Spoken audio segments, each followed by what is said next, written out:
So how much money do you actually need to start investing in real estate? The answer might actually surprise you. It's probably less than you think.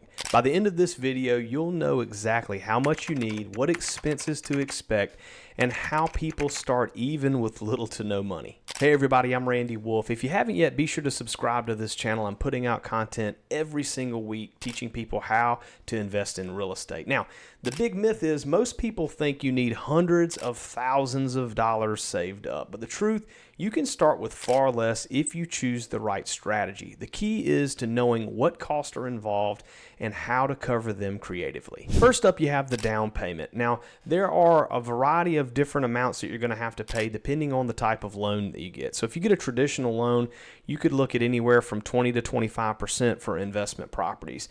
If you're able to qualify for an FHA or a VA loan, then you can actually put down anywhere from 0 to only 3.5% if you house hack the property. So for example, if you had a deal and it was a $100,000 property, a VA loan, you could put zero money down. If it's an FHA, you would be looking at putting $3,500 down. Or if it was a traditional loan at 20% and it was a $200,000 property, you would be looking at putting down $40,000. So the type of loan that you actually use does come into play with how much money you need up front in order to actually buy the property, the down payment. Now the next cost involved is closing costs. So typically closing costs, this is what you would pay at the attorney.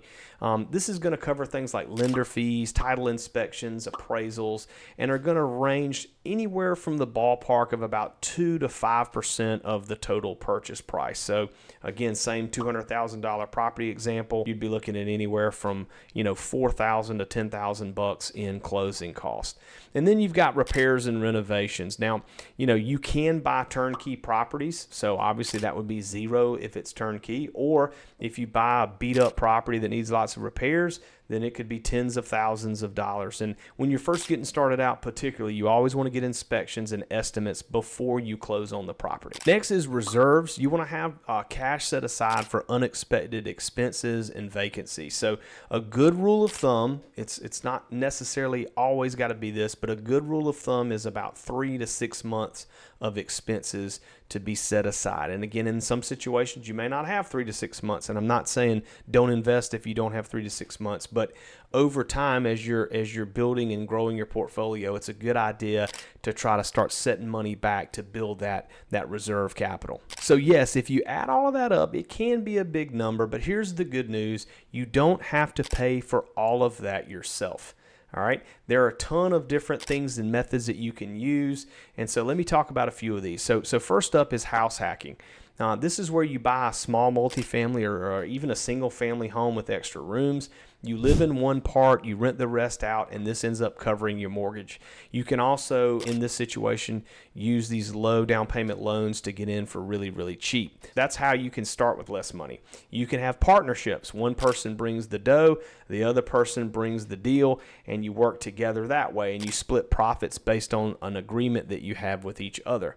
A third way, and I really love this, is seller financing. So the seller acts as the bank, and you negotiate with them little to no down payment, as little as possible. And this works great for properties that might not qualify for traditional financing. You can use HELOCs, home equity lines. You can use the equity from your home to fund a down payment or renovations.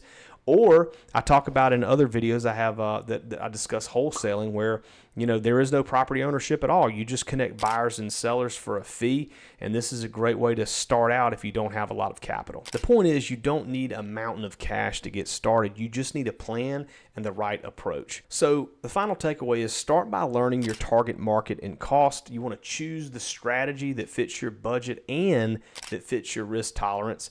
And the sooner you start, the sooner your money starts working for you instead of you working for your money. Now, if you're looking for a full breakdown of low-cost strategies and real-world examples, you can join my private community. I'll put the link in the description below. I'll show you exactly how you can make your first deal happen, no matter what your budget. Even if you're working with very little to no money down, I can show you a lot of the strategies in there, and you get mentorship and collaboration from a lot of other investors, new aspiring investors in that group. So as always, I appreciate you watching this video, and I look forward to seeing you in the next one.